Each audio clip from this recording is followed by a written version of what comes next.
فأعوذ بالله من الشيطان الرجيم بسم الله الرحمن الرحيم ولو أنهم إذ ظلموا أنفسهم جاءوك فاستغفروا الله واستغفر لهم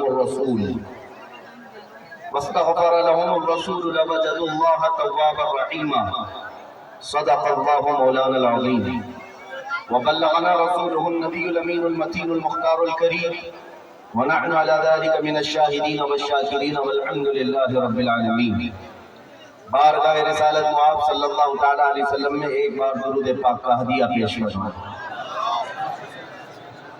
مولانا محمد معدن الجود والکرم وآلہ واصحابہ الکرام وابنہ الکریم وبارک وسلم صلاۃ دائمۃ سرمدا ابدا۔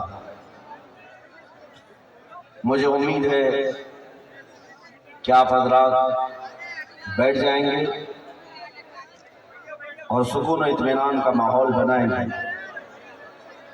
ویسے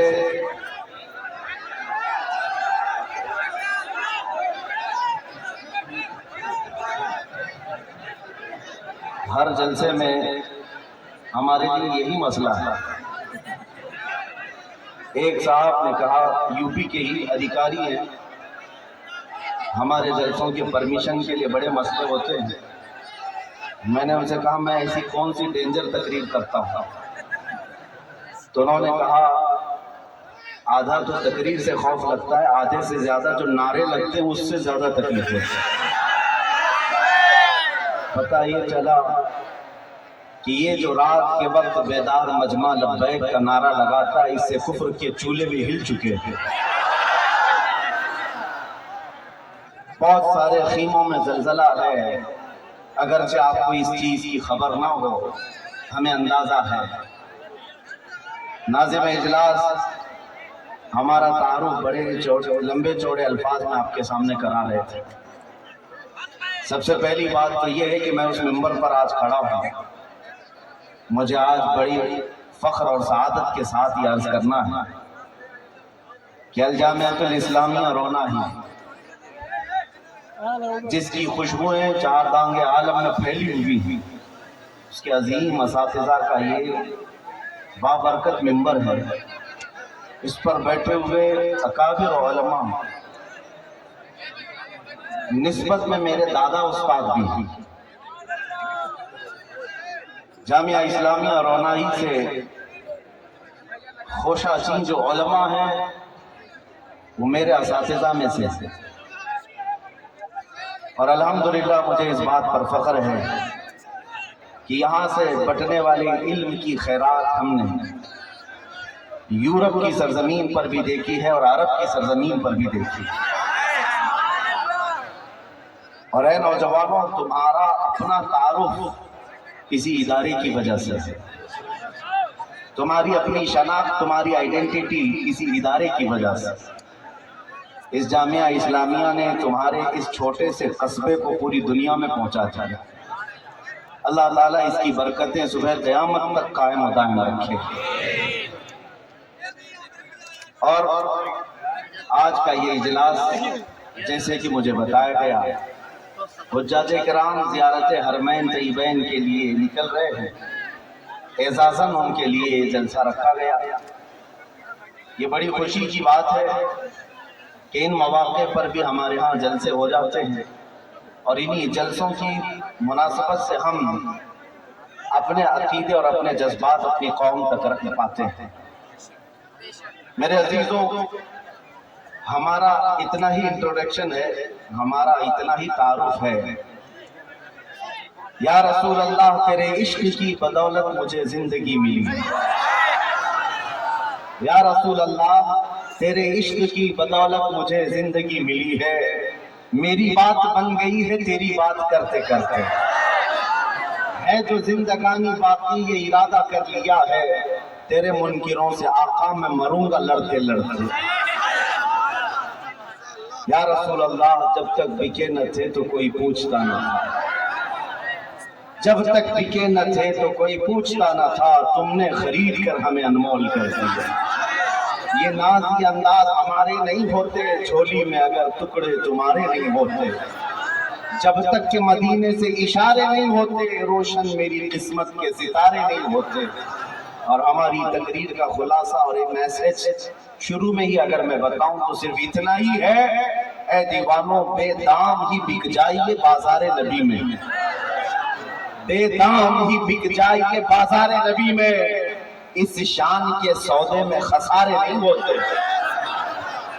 ہم نے اپنی زندگی میں دیکھا ہے عزیزان گرامی وقار، حضور اکرم صلی اللہ تعالیٰ علیہ وسلم کا قرب اور ان کی عزت کے ساتھ پہرے داری کی وفاداری انسان کو ایسا بنا دیتی ہے، بے باک بنا دیتی ہے، دنیا کی طاقتوں سے وہ خوف کرنا چھوڑ دیتا ہے۔ آج ہمارے آگے پیچھے کوئی بڑی طاقتیں نہیں ہیں جو یہاں تک آپ کے سامنے ہمیں آنے تک حفاظت کے ساتھ لاتی ہوں، کوئی نہیں، تنہا چلتے ہیں۔ آپ کے علاقے کے حالات آپ اچھی طرح سے جانتے ہیں، شاید ابھی ہفتہ بھر نہیں ہوا ہوگا، مئو گھوسی میں میں حاضر تھا، ایک صاحب وہاں پر ڈرے ہوئے ہم سے پوچھ رہے تھے کہ یہاں ہمارے دیش کے، ہمارے پردیش کے حالات بڑے خراب ہیں، یہاں تک آپ کو آنے میں کوئی دقت تو نہیں ہے؟ کیونکہ یہاں جو راج ہے وہ آپ جانتے ہیں، بلڈوزر والا راج ہے، تو آپ کو آنے میں کوئی دقت تو نہیں ہے، اور آپ یہاں اسٹیج پر آ کر آسانی سے بول پاتے، کوئی دقت تو نہیں۔ اس دن تک میرے ذہن میں نہیں تھا، ہم نے آج ان کو جواب یہ دینا تھا، وہ تو مئو تھا، گھوسی تھا، ہم تو اجودھیا بھی پہنچ گئے، ہم تو آفیشیل اجودھیا پہنچ گئے، اور انشاءاللہ العزیز ایک وقت آئے گا جب ہر دیوار بلکہ ہر علاقے سے یہ آواز گونجے گی، لبیک یا رسول اللہ۔ عزیزان گرامی وقار، نوجوانوں میں ایک بیداری دیکھ رہا ہوں، شمال سے جنوب تک، مشرق سے مغرب تک۔ اگر یہ بیداری باقی رہی اور بڑھ گئی تو انشاءاللہ انقلاب کو آنا، اندھیرے کے بعد اجالے کو طلوع ہونا ہے، اور ظلم کی چادر زیادہ دیر تک نہیں تنی رہ سکتی۔ کفر کی حکومت تو رہ سکتی ہے، ظلم کی حکومت زیادہ دیر تک نہیں۔ اگر آج حالات خراب ہونے کے ہم بار بار گیت گا رہے ہیں تو میں کہتا ہوں نوجوانوں، نا امیدی اور مایوسی کی طرف مت جانا۔ اسلام اور مسلمانوں کے لیے پچھلے 1400 سالوں سے حالات کبھی سازگار نہیں رہے ہیں، ستیزہ کار رہا ہے ازل سے تا امروز، شرار ابو لہبی سے چراغ مصطفی، ہر زمانے میں یہ حالات رہے ہیں۔ بعض حضرات کو یہ اگر محسوس ہوتا ہو کہ ہم مائنورٹی میں ہیں، اس دیش میں ہم اقلیت میں ہیں اور ہمیں بہت سنبھل کر کے رہنا ہے، تو میرے عزیزو یہ کوئی نئی بات نہیں، بدر میں بھی ہم مائنورٹی میں ہی تھے، بدر کے میدان میں بھی مائنورٹی میں، احد میں بھی دیکھیں، خندق میں بھی دیکھیں، اور جنگوں کے میدان میں سب سے بڑی مائنورٹی اگر دیکھنا ہو اقلیت، وہ کربلا کا میدان ہے۔ تو اسلام اور مسلمانوں کو ان تعداد کے معاملات پر کبھی شکوہ نہیں رہا، آج بھی مسلمانوں کو شکوہ نہ ہو۔ آج سے 100 سال پہلے بریلی کی ایک آواز آتی تھی، امام اہل سنت فاضل بریلوی کی آواز، جو امت مصطفیٰ کے غیور جوانوں کو جگاتی ہوئی یہ کہتی تھی، خوف نہ رکھ رضا ذرا تو تو ہے عبد مصطفیٰ، خوف نہ رکھ رضا ذرا تو تو ہے عبد مصطفیٰ، تیرے لیے امان ہے، تیرے لیے امان ہے۔ فخر کرنے کے لیے ہمارے پاس کوئی سب سے بڑی دولت ہے تو وہ عشق مصطفیٰ کی دولت ہے۔ اے سنیو، اگر تمہارے سینوں میں آج بھی یہ نسبت قائم ہے تو بھول جاؤ کہ کیا کیا چیزیں کفار و مشرکین اور دشمنان اسلام نے ہم سے لوٹا ہے، بھول جاؤ انہوں نے کیا کیا ہم سے لوٹا ہے۔ ہمارے پاس جو باقی ہے وہ سب سے بڑی دولت باقی ہے۔ بس اس بات کا خیال رکھیں زندگی میں کبھی ناموس رسالت پر سودا نہ ہونے پائے۔ حضور پاک صلی اللہ تعالیٰ علیہ وسلم کی عزت کے معاملے میں آپ کو میں بتاؤں، ایک سروے کے مطابق، پورے ورلڈ کے سروے کے مطابق، اپنے نبی پاک صلی اللہ تعالیٰ علیہ وسلم کے نام کے لیے سب سے زیادہ حساس کوئی قوم ہے وہ مسلمان ہے۔ اور اس کے علاوہ دوسرا سروے یہ ہے پوری دنیا کے مسلمانوں میں سب سے زیادہ سینسیٹیو، سب سے زیادہ حساس اپنے نبی کے نام پر کوئی قوم ہے تو بر صغیر ہند و پاک کے مسلمان، عربوں کو بھی نہیں شمار کیا گیا ہے۔ عرب بڑی تعداد میں ہیں لیکن سروے میں ایک آ گیا ہے سب سے زیادہ حساس مسلمان ہندوستان اور اس کے آس پاس رہتے ہیں۔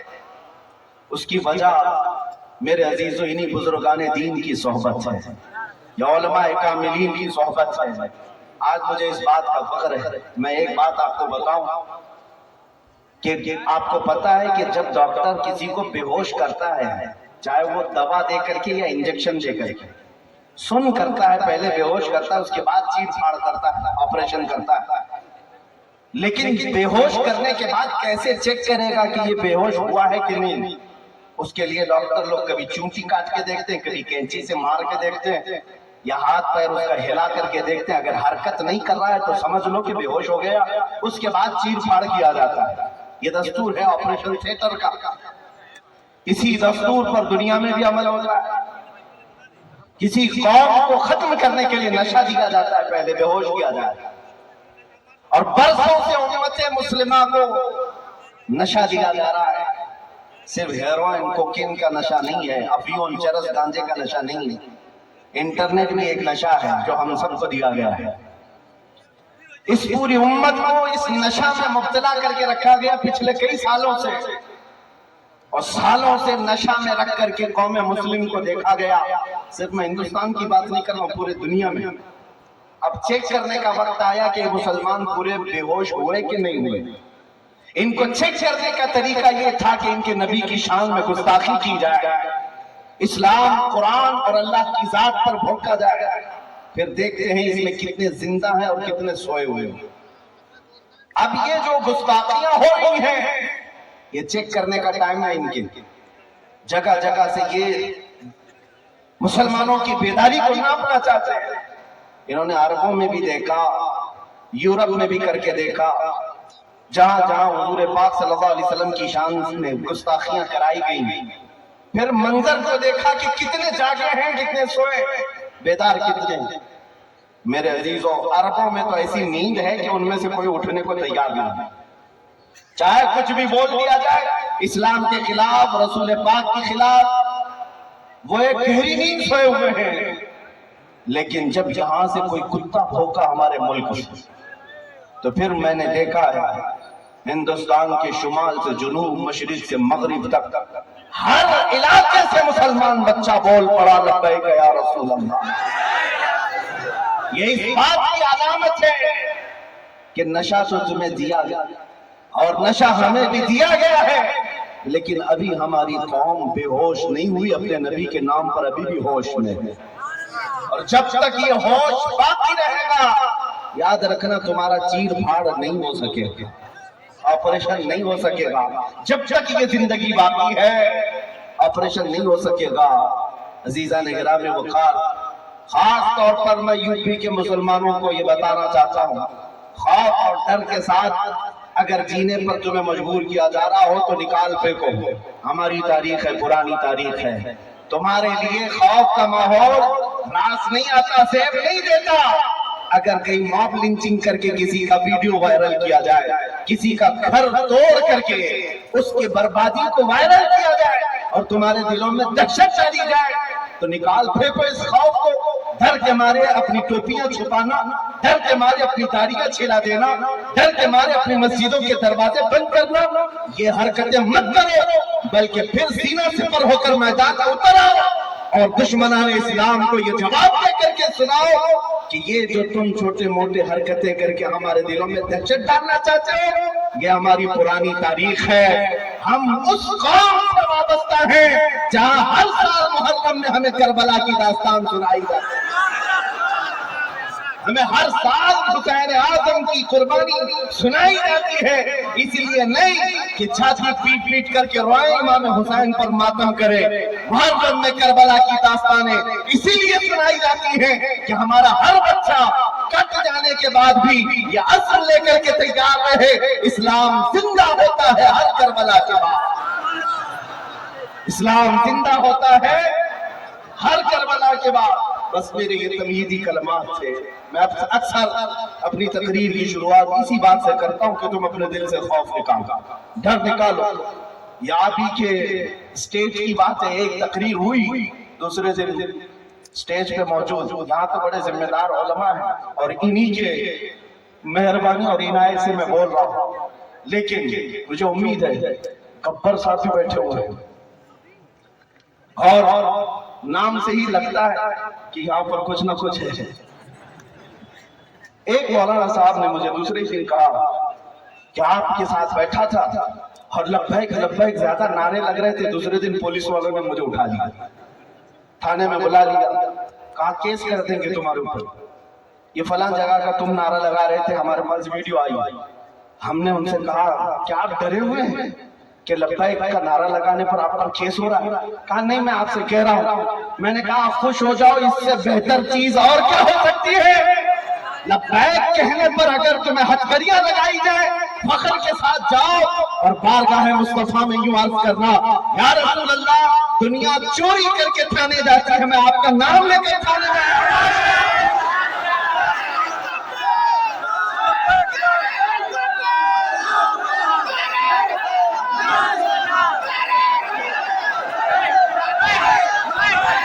یا رسول اللہ.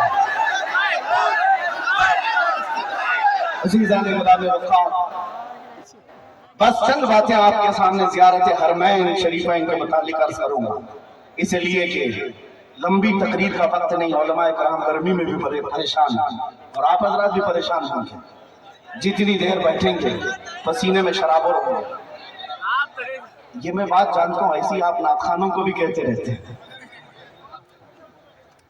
نبی کریم صلی اللہ تعالیٰ علیہ وسلم کے دربار میں جس کا بلاوا آیا ہے, کتنی بڑی خوش نصیبی کی بات ہے. دنیا میں سب سے عظیم مقام پر کوئی جا رہا ہے, ہمارے بزرگوں کا طریقہ یہ رہا, اس کے اعزاز میں گھر سے باہر نکل آتے ہیں. ایک حاجی کا احرام پہنے ہوئے دیکھنا بھی یہ ثواب ہے, اس کی رخصتی میں اس کے ساتھ چلنا بھی یہ ثواب ہے, کیونکہ وہ جا رہا ہے اس عظیم مقدس مقام پر جس کے بعد کوئی اور مقام نہیں, اس اعلیٰ مقام پر جا رہا ہے. لیکن جانے والوں کی بھیڑ ہے, جو جا رہے ہیں ان سے میں کہتا ہوں, ہندوستان سے تقریباً 1.5 لاکھ سے زیادہ جا رہے ہیں.